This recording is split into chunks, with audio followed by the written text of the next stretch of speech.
Okay, so, God bless sa lahat na manonood sa video. Okay, so, let's continue sa ating series na we have covenant relationship with God. We are now in lesson 10. Responsibilities of the Good Shepherd and His sheep. Okay, yung ating text ay makikita sa John chapter, John, wala yung nilagay ko. It's not Psalms, but John. John chapter 10, verse 1 to 18. Very truly I tell you, Pharisees, anyone who does not enter the sheep pen by the gate, but climb in by some other way, is a thief and robber. The one who enters by the gate is the shepherd of the sheep. The gatekeeper opens the gate for him, and the sheep listen to his voice. He calls his own sheep by name and leads them out. Hallelujah. In verse 4, when he has brought out all his own, he goes on ahead of them, and the sheep follow him because they know his voice.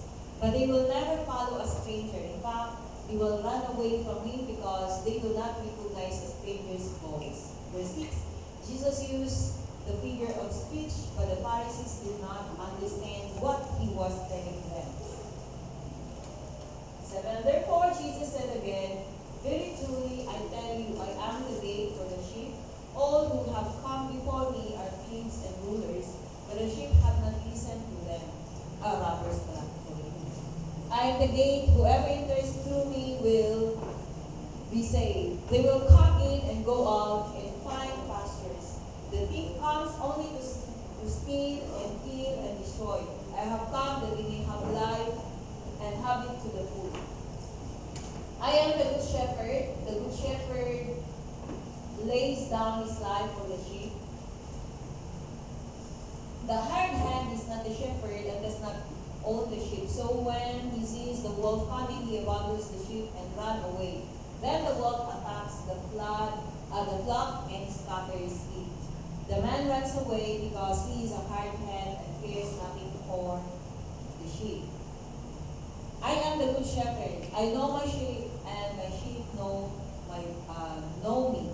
Just as the Father knows me, and I know the Father, and I lay down my life for the sheep. I have other sheep that are not of this sheep, and I must bring them also. These two will listen. They too will listen to my voice, and there shall be one flock and one shepherd. So Jesus is the good shepherd. Siya yung ating shepherd sa ating buhay, and their responsibility. So, pag-ipit ko naman. So the reason my Father loved me, verse 18 pa pala.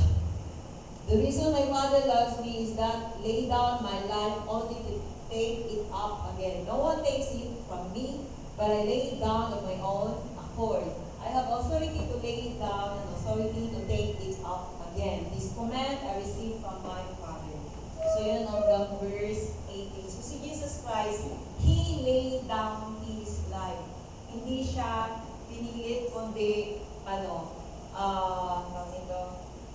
willingly, hindi siya by force or napipilitan, but He gave His life. He laid down His life.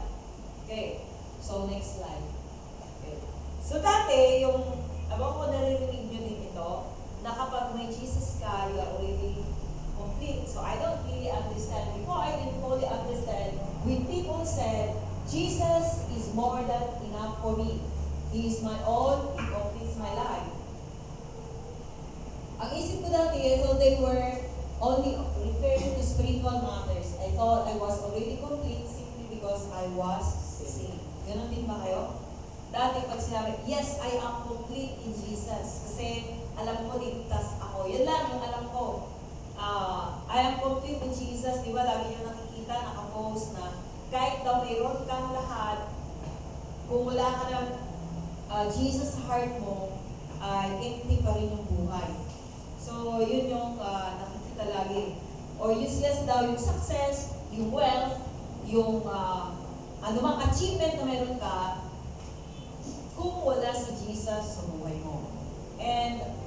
sense?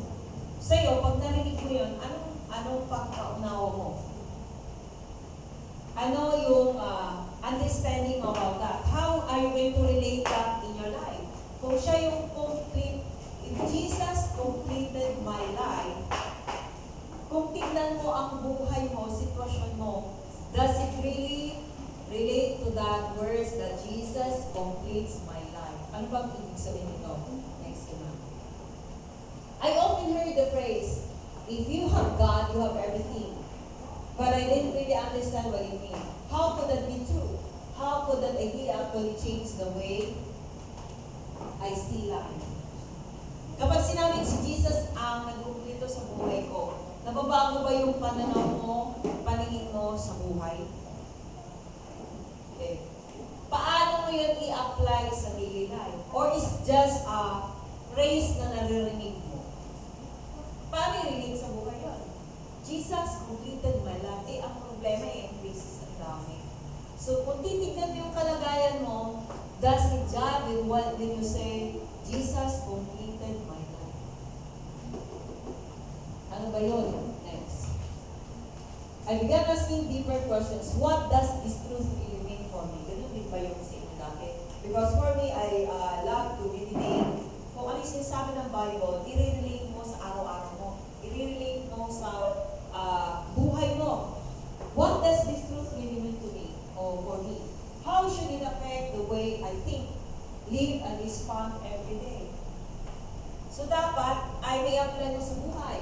Kung siya ang kumumpleto sa buhay mo, in what ways does it reshape my perspective, my desires, and my sense of completeness?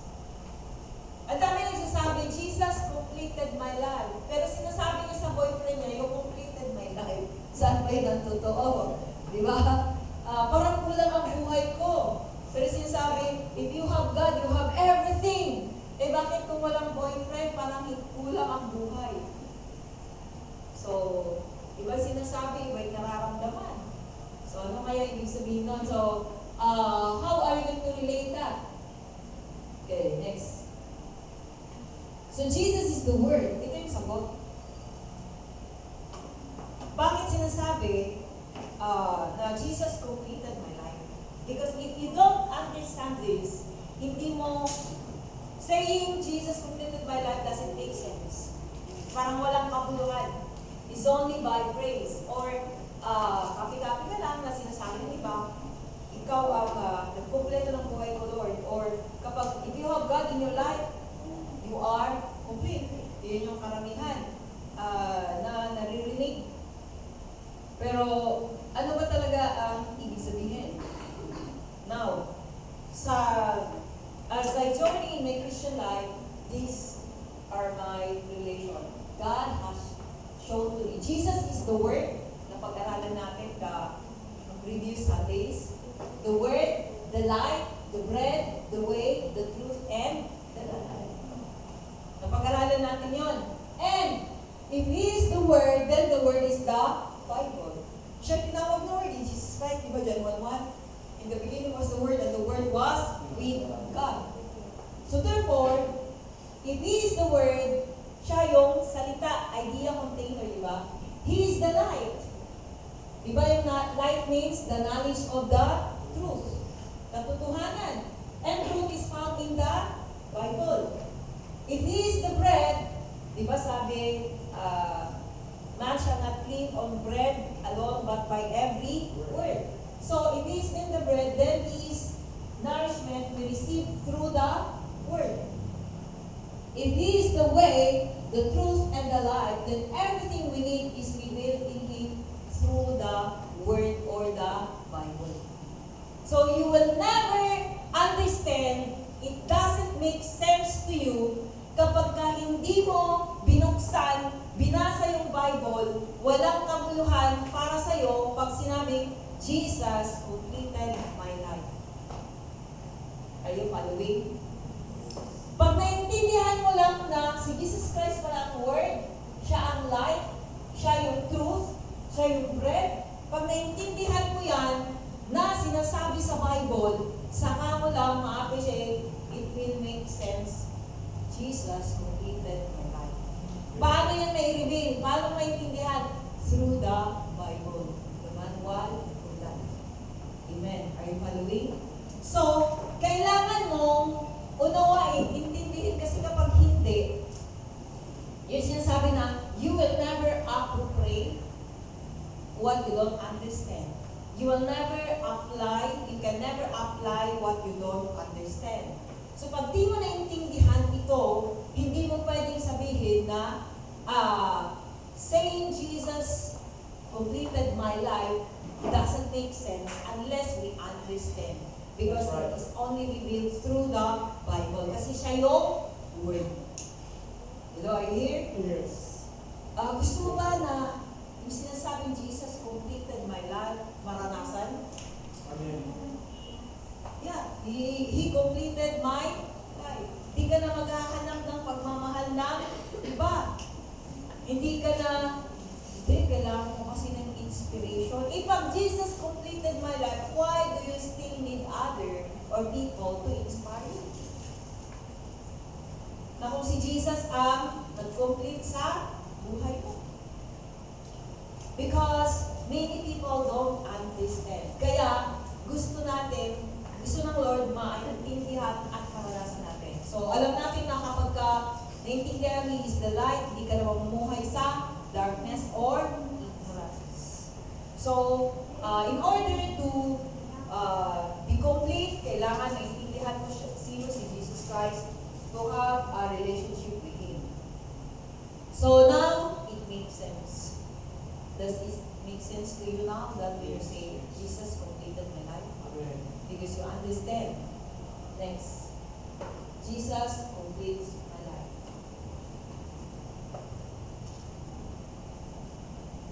Ibig sabihin, pag sinabi mo to, hindi ka na nakatingin sa tao, hindi ka nakatingin sa achievement mo, sa education mo, sa pera, sa material na bagay, to give you the value or to give you the identity. Kasi, naintindihan mo, kasi si Jesus Christ ang Word, siya yung truth, siya yung way, siya yung buhay. Pag naintindihan mo yon, saying Jesus completed my life makes sense. And not only that, hindi lang yan. Bakit? Kasi, si Jesus Christ, kapag ka naintindihan mo, as the way, it transform. Ibig sabihin ay may apply mo. Nasira ka na yung mga reading class. If you have Jesus, you lack nothing. Pag may Jesus ka, you lack nothing. Pwede mo sabihin niya, bakit? Hindi yan eh. It's the truth. It's the way. If you have Jesus, you have everything. Bakit? Kasi nasa Bible yun. Tuturuan ka. And everything you have belongs to Him because He is the Lord and the owner of your life. You will have nothing to worry. Kaya hindi ka dapat na-stress at no-worry. Because He loves you and He will take care of you. Kaya dapat ito yung maintindihan ng bawat isa. So, He is, because the Bible says, yung ating text kanina, He is the good shepherd. Kung good shepherd siya, ibig sabihin may bad shepherd. Bakit siya tinawag na good shepherd? Kasi siya yung shepherd na kung saan itinalaga niya, ibinigay niya ang kanyang buhay sa atin. Sa Old Testament, sa time ni Jesus Christ, sa kanilang panahon, yung mga Israelites, ang shepherd, pastol, di ba? Taga-alaga ng tupa. That is figurative speech. Pag taga-alaga ng tupa ka, ang trabaho ng shepherd ay bantayan. Pangalawa, dalhin sila sa lugar na kung saan ay may pagkain. Tapos, bago niya dadalhin sa bagong pasture land, kailangan ay i-check niya muna yung lugar na yon kung may ahas, kung may mga insekto, or anything there na pwede makapahamak sa lupa. Pag naubos na naman dyan, wala na silang pagkain, maghahanap naman yung shepherd ng lugar na kung saan makakain sila na safe. Are you following? So yun yung trabaho ng shepherd at hindi sila iniiwanan. Paggabi,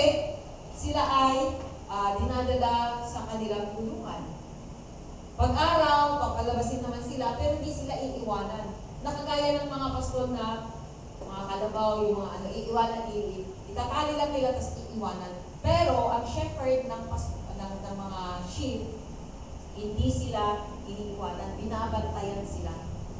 At kapag naubos naman yun, gagaling na naman sila sa isang lugar.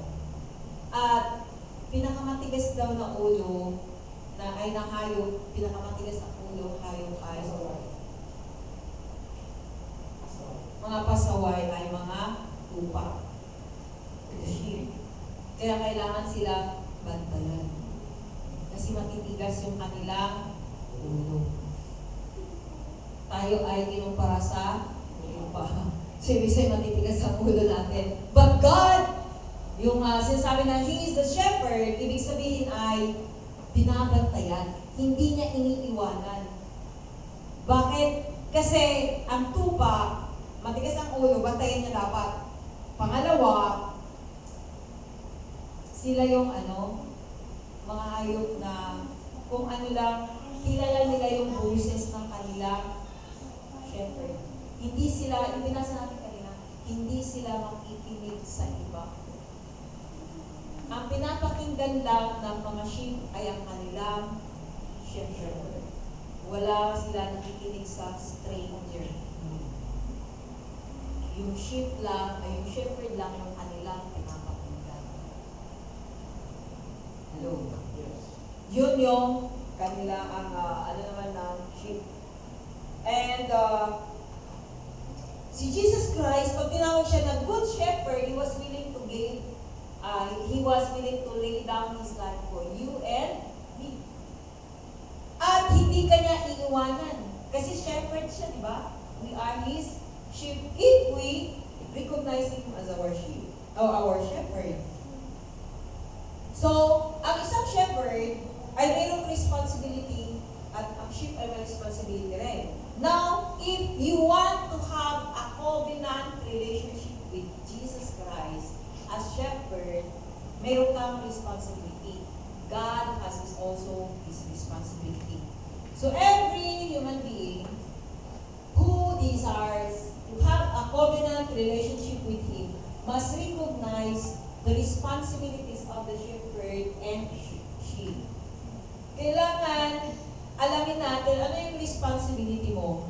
Gusto mo ba na magkaroon ng relasyon kay Jesus Christ as shepherd? Amen.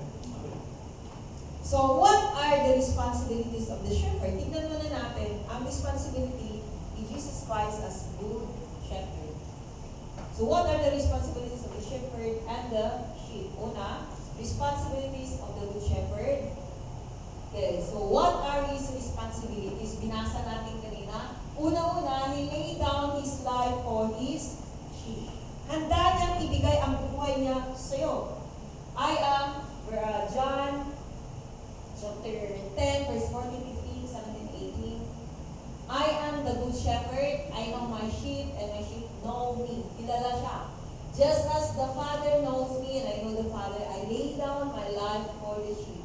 The reason my Father loves me is that I lay down my life only to take it up again. No one takes it from me, but lay it down on my own accord. I have authority to lay it down and authority to take it up again. This command I received from my Father. So, ibig sabihin, handa niyang ibigay yung kanyang buhay. Does it make sense? Pag di mo maintindihan kung gaano kahalaga yung buhay na mayroon ka. So, the good shepherd is not just a guide. Siya yung owner, protector, provider. Siya yung ating savior.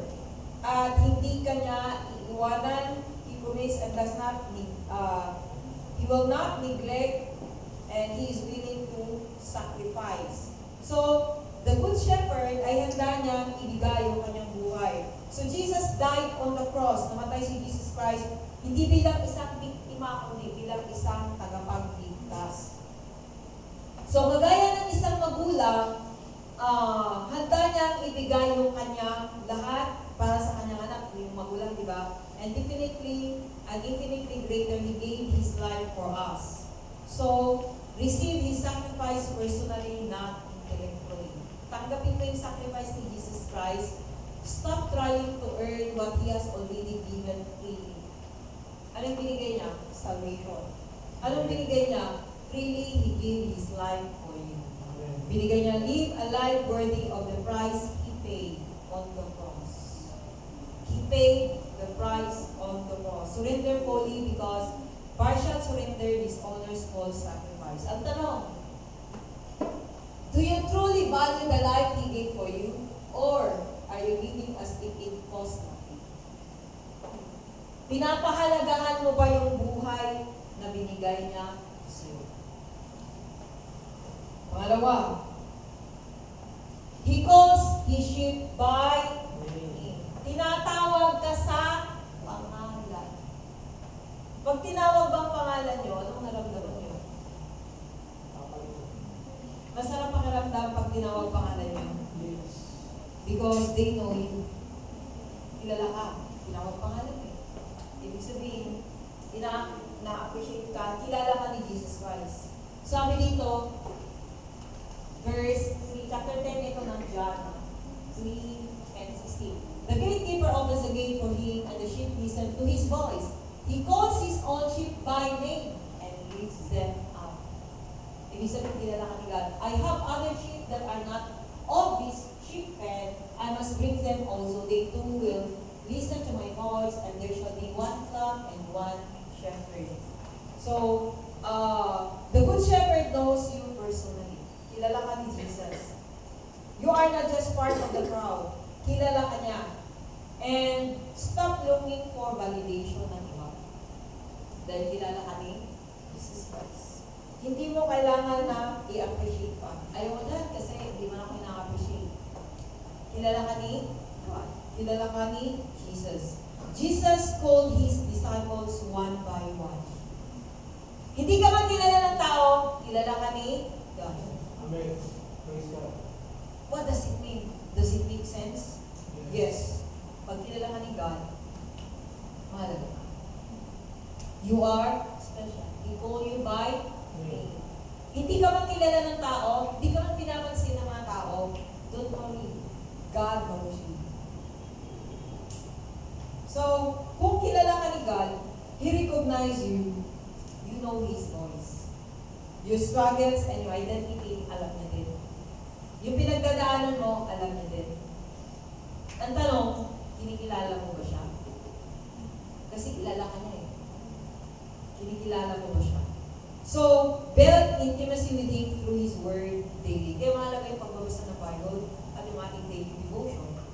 Reject the lie that you are forgotten or insignificant. So, hindi ka, insignificant, yung walang kabuluhan, di ba? Lahat ng tao may kabuluhan yan. At di yan nakabase sa kung anong mayroon ka, anong suot mo, anong natapos mo. That's not the basis. Kasi mahalaga ka, may nilagay siya sa iyo. Walk confidently because you are personally known by God. Tanong, are you listening to His voice or are you drowning in the noise of the world? Kaninong boses ang pinapakinggan mo? Sino ang sinusunod mo? Sarili mo or yung kanyang salita? Okay, number 3. He came to restore true life. Sabi sa 10 and 13, John chapter 10, verse 10 20, I am the gate. Whoever enters through me will be saved. They will come in and go out and find pasture.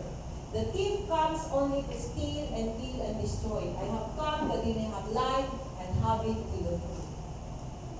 Claro. They will come in and go out and find pasture. Malala nyo kanina, di ba, sabi ko sa inyo, na ang sheep o ang shepherd, ang pastol, ay dadalhin niya doon sa lugar na kung saan mayroon silang makain. Provision. It means, hindi ka niya iiwanan. Mayroon ka, dadalhin ka niya sa lugar na kung saan mayroong provision. So Jesus did not come to just give you life, but He gave you life to the full. A life described sa Psalms 23. Di Diba? Dinipili natin kanina. Psalms 23, the Lord is my shepherd, I shall not want. I lack nothing. You will lack nothing. Wala kang, hindi ka magkukulang. Eh bakit kinukulang ako? Bakit nauubusan ako? Yan ang tanong. Why? Eh sabi ni Jesus Christ, kapag siya ang ginawa mong shepherd, you will lack nothing. Ang tanong, baka hindi mo siya shepherd. Kaya ka naubusan. Because He will bring you to the greener pasture. Ano? Fine pasture. Siya maghahanap eh. Saan ka bang nagalakad? If you remember, each one of us has a purpose. Diba? Dahilan, pinanganak ka dito sa mundo ito dahil may layunin. So, doon sa layunin na yun, pag doon ka nagalakad, lahat ng kailangan mo nandyan. That's the greener pasture that Jesus Christ has prepared you. To walk in His purpose. Baka outside ka ng purpose na, kaya walang pasture. Outside ka ng purpose na, kaya ka naubusan. Are you here? Yes. Baka lumis ka, wala ka doon. Or wala ka doon sa hinanda niya na greener pasture for you. So in the Gospel of John, na binasa natin kanina, mayroon ding tinatawag kanina na thief, magnanakaw, or hired na shepherd. So wala silang malasakit. Wala silang malasakit doon. Kahit na, kasi ang good shepherd, handa siyang mamatay. Pero yung hired na shepherd, hindi siya handang mamatay para sa kanyang shepherd. Kahit na kainin pa sila ng wolf, wala siyang pakialam. But Jesus laid down His life for you para hindi ka mapahamak. That's why He is a good shepherd. So imagine, ang true shepherd is in the field when danger comes, wolves, thieves, or storms, He does not abandon the sheep. Hindi niya iiwanan kasi binabantayan niya. He positioned Himself between danger and the flock. He loves, kahit di siya matulog, handa niyang i-risk yung kanyang buhay. Yan yung isang shepherd. So, trust the good shepherd completely. Kasi siya yung provider, protector, and guide. Siya yung ating guide. Is He your guide? Yeah. Si Jesus Christ. Praise God. Trust the good shepherd completely because He cares. His care is proven by His sacrifice. Handa niyang ibigay yung kanyang buhay para sa iyo. Stop living in fear because you are under His protection. You are under His protection. Remember, pag siya yung shepherd mo, He will provide your needs. He will protect you. He will guide you. May hahanapin ka pa ba? Hallelujah. That's why you can say, Jesus completes my life. Kahit nga shepherd lang sa buhay mo, ibig sabihin, kompleto ka na, wala ka nang dapat ikakatakot. Kasi nga, ang shepherd, binabantayan niya yung kanyang sheep 24 hours. He will protect them from danger. At kapag naubos na yung kanilang pagkain, dadalhin niya naman kung saan mayroong pagkain. Praise God. Are you here? Yes. So, kung may kulang ka sa buhay, baka wala ka sa greener pasture na hinanda ni God. Hinanda ni Jesus, baka hindi siya ang shepherd mo. Nasundan? Hello. Yes. Depend on Him daily for guidance instead of relying on your own understanding. Pag di natin naiintindihan, you will worry. You will be stressed. You will walk in your own way. Hindi ka doon sa hinanda niya. Kaya mahalaga. Ang tanong ulit, do you truly trust the good shepherd in your life? Or are you still trying to live yourself? Are you resting in His care or are you living in constant worry and control? Bakit ka nag-worry? Kasi lahat binigay na ni Jesus Christ. Ano lang yung ating responsibility. Now, saying Jesus, the Lord is my shepherd, I lack nothing. The Lord is my shepherd. Siya ang aking pastol, hindi ako magkukulang. Klaro yun eh.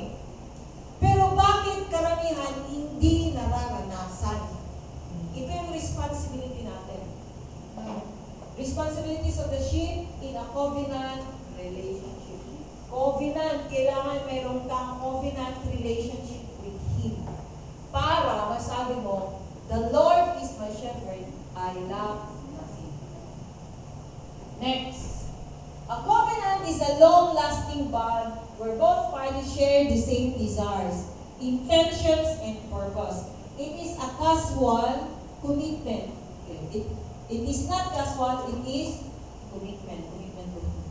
God does not want a shallow relationship. He desires a covenant relationship. Yung covenant relationship para sa mag-asawa yun eh. Di ba nagasumpaan yung mag-asawa? Nakakita na kanyang kinasal? Yes. Okay. Yung mga kinakasal, meron silang vow. Kaya lang binabasa ng pares, susundin nila eh. Or binabasa, ayaw mo lang ngayon, parang ginamemorize na, di ba? But for us dati kasi, minimorize na namin yun eh. Okay. I, Greta Gapasit, take you, Greta Mayor, to be my wedded husband. I promise before God that His possesses to be your faithful and loving one. In plenty and in one, joy and sorrow. Pinamemorize sa akin noon pa. Pero dapat matagal pa memorize mo na kasi pag kinabahan ka doon sa gitna, wala kang masasabi. Mahalaga yun. Now, kay God is a covenant relationship also with Jesus Christ. So sa mag-asawa, may covenant sila. Hindi dapat din mag-divorce eh. Kasi covenant, long-lasting. Walang ano yun, is a bond. Ibig sabihin, long-lasting bond. Hindi dapat na napuputol yun, nasisira, nasinuman. Kasi pareho sila ng intention, purpose, desires.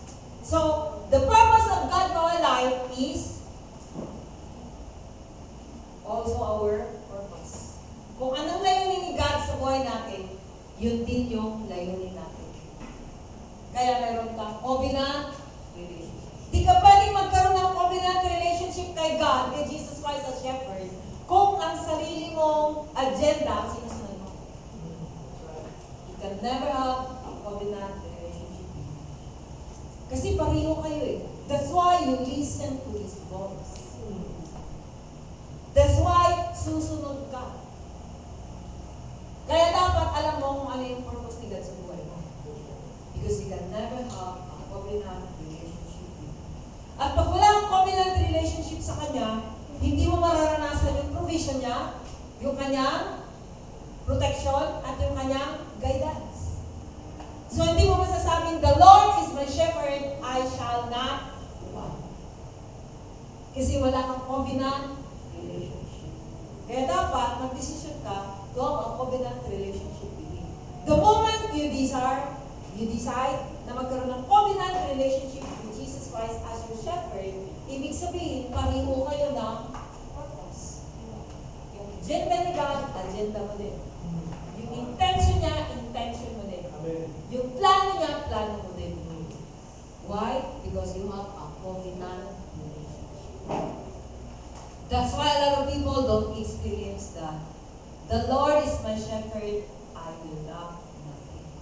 Kasi nga, wala silang covenant relationship. Do you want to have a covenant relationship with God? Lay down your own agenda and take up the agenda of God for your life. Yung purpose ni God sa buhay mo. Kailangan yun. Next. Okay, what are your responsibilities? So, now you have decided to have a covenant relationship with God. Accept Him as the only God shepherd. Sabi dito, therefore Jesus said again, very truly I tell you, I am the gate for the sheep. All who have come before me are thieves and robbers, but the sheep have not listened to them. They hindi nakinig sa kanila because sabi ni Jesus, I am the gate. Whoever enters through me will be saved. They will come in and go out and find pasture. Ulit, find pasture. So, ibig sabihin, you will be saved. Ligtas ka. So, anong gagawin mo? Accept Him as the only good shepherd. Wala nang iba.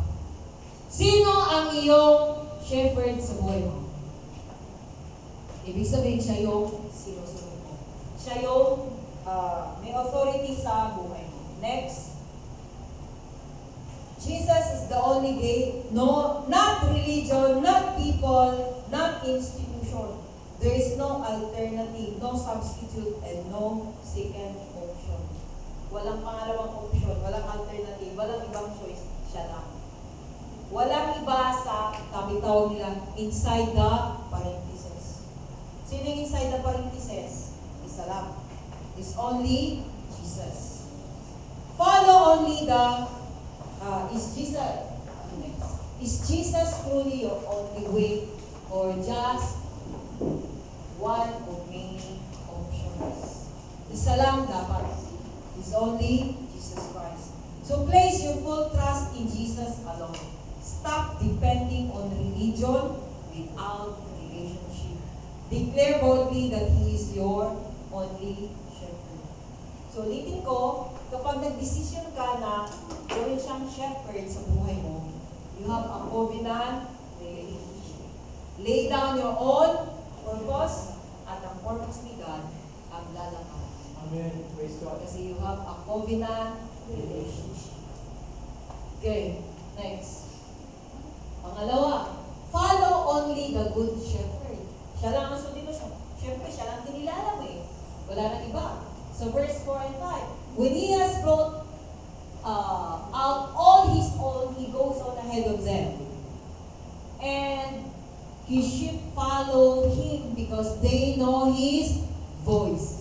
But they will never follow a stranger. In fact, they will run away from Him because they do not recognize a stranger's voice. Sino yung sinusunod mo? Yung shepherd mo. Kung di mo sinusunod si Jesus Christ, it means He's not your shepherd. Kasi sabi rito, the sheep ay hindi sinusunod yung boses ng stranggero. So it means, the voice of Jesus is not stranger for you because you know His voice. Alam mo yung boses. Paano malaman na boses niya yun? Of course, nasa Bible. Pindihan niyo? Sabi ko kanina, when you say Jesus completed my life, it's because you understand that it's written in the Bible. Hindi mo pwedeng sabihin na Jesus completed my life pag di ka nagbabasa ng Bible, di ka sumusunod sa Kanya, kasi yun ang katotohanan. So, kaninong boses ang sinusunod? Pag hindi si Jesus Christ ang shepherd mo, stranger siya sa'yo. Pero, kapag si Jesus Christ ang shepherd mo, kilala mo ang boses niya. Paano malalaman? It's in the Word. Remember, He is the idea container. Paano malaman na boses ni God yun? Ang sukatan mo ay ang kanyang salita, which is the Bible. Ano yung sukatan ng tama at mali mo? Is the Bible. Lahat na naririnig mo na principle, ang filter na ginagamit mo ay the Bible. Because Jesus Christ is the Word. Paano mo gamitin na sukatan yung Bible pag di mo alam? Kasi, hindi ka nagbabasa. Kasi, ignorante. That's why the Bible is very important for us. Para alam natin, identify natin, at maintindihan natin yung sabihin doon. And, everyone, ang sino man na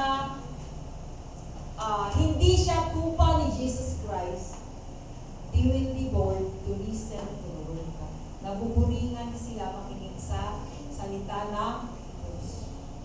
Are you bored? No. Because the Word of God is the voice of Jesus. Written. Nakasulat.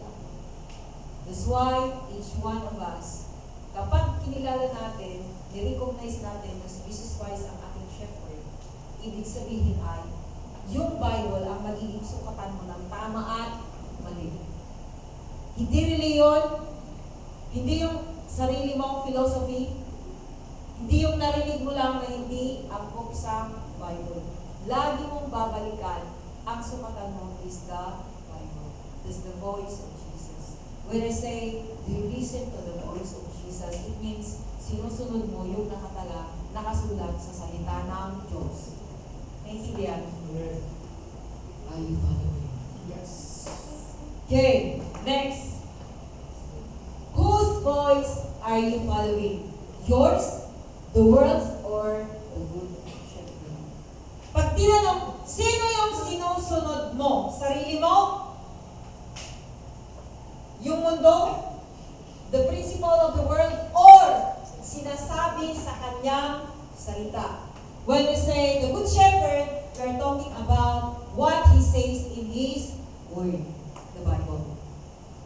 So pag sinabi natin, kaninong boses ang pinapakinggan mo? Si Jesus Christ o sarili mo? Ibig sabihin, yung sinasabi ba ng Bible o sarili mo? Sabi sa Bible din, my people perish because of lack of knowledge. So hindi nila alam. If you remember last time, ang sabi ko, a lot of people they are committing sin because they do not know. Hindi nila alam. Hindi lang dahil sa katigasan ng ulo. But because they are not equipped. Ibig sabihin, hindi nila alam. So mahalaga na tayo ay na-equip. So whose voice are you listening? Are you following? Kaninong boses? Next. Pangatlo, unang kanina ay i-recognize mo siya lang ang shepherd mo. Pangalawa, you follow him. Pangatlo, be faithful in devotion to the good shepherd. Kailangan ay maging tapat ka. Hindi ningas punggol, hindi pansamantala. When he has brought up all his own, he goes on ahead of them. And the sheep follow him because they know his voice.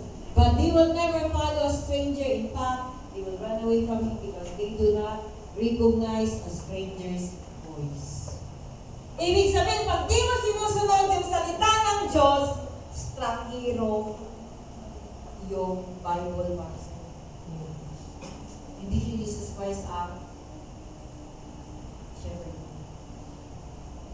Kasi nga, di mo sinusunod. Sabi rito, ang stranger, hindi sinusunod ng mga tupa. O kung stranghero para sa yung salita ng Diyos, ibig sabihin, hindi ka tupa ni Jesus Christ. So, anong gawin mo? You have to recognize Him as the shepherd of your life. You have to establish a covenant relationship. Sabi natin kanina, kapag gusto mo ng covenant relationship with Him as a shepherd, then you have to lay down also your own ambition, your own agenda. And take up the purpose of Jesus Christ for you. The design of God for your life. Siya lang yung dapat. So, next. Are you consistently devoted or only occasionally connected to Jesus Christ as your shepherd? Constant or hindi? Sa scripture, a covenant is never casual. Pag sinabi natin casual, ibig sabihin ay hindi ordinaryo. God's made a covenant with His people required commitment. Kailangan ng commitment. Commitment is greater than commitment, obedience, and faithfulness. So Psalms 23, ito yung picture ng sheep fully dependent on the shepherd. You will lack nothing because you stay connected. Stay connected ka kay Jesus Christ. So a covenant is like a marriage, yung sabi ko kanina, na hindi lang siya kontrata na pinirmahan, kundi ito ay commitment sa bawat isa. So, if we have a covenant with Jesus Christ, it's also our commitment to God. So, if anyone will come after me, he must deny himself, take up his cross daily, and follow me.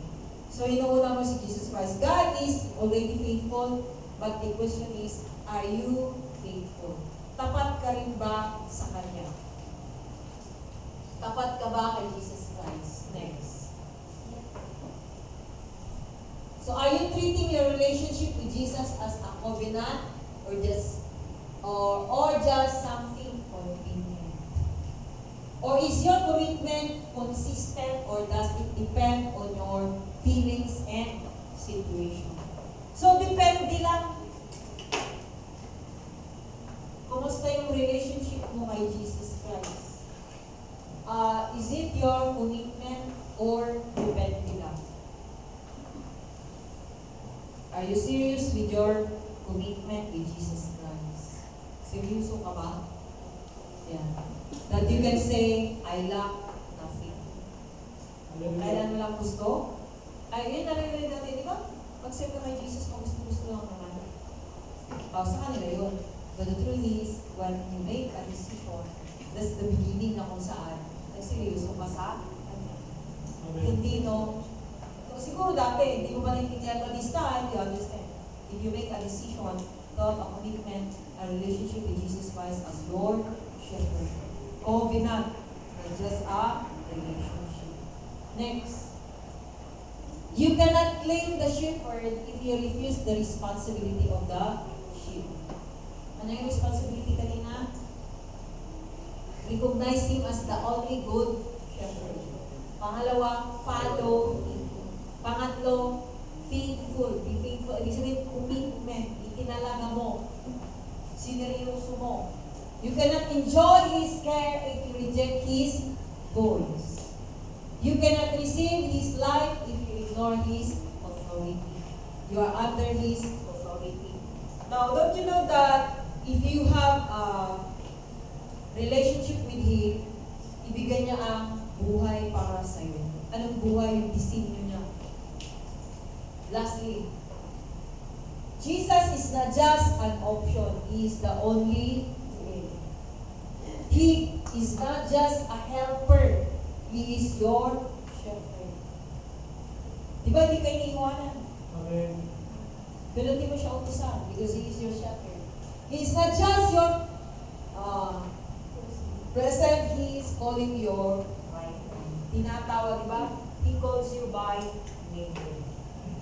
Tinawag niya tayo isa-isa and He calls us by name.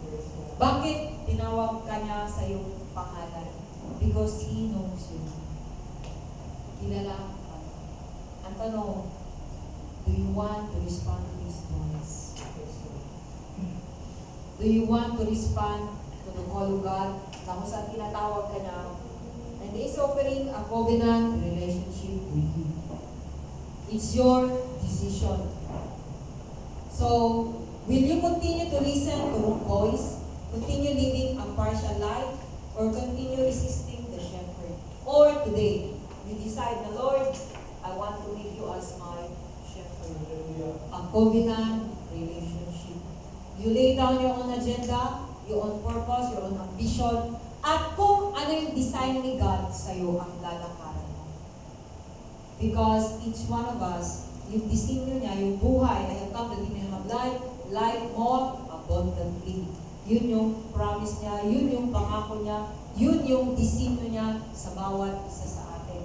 Yung galing na meron ka, yung talino na meron ka, yung gift na meron ka, yung potential mo, yung abilities mo, the skills that are developed, all your experiences, they are all preparation for your purpose. Purpose ng ating God. What's the purpose of God for your life? To rule, dominate in the field of your experience. To influence the people and infiltrate the system. With biblical culture. Ikaw dapat ang mag-influence, hindi yung mundo ang mag-influence sa'yo. How can you influence if you are influenced by the word? So dapat yung kultura natin dala-dala is the culture of our shepherd. The culture of our King. The culture of Jesus Christ. Amen. The culture na itinuturo sa manual of life. Not the culture of this world. Yung dapat meron tayo. So do you want to have a covenant relationship with Jesus Christ as your good shepherd? Amen. Results stand. Let us pray. Thank you, Lord. Thank you, Jesus.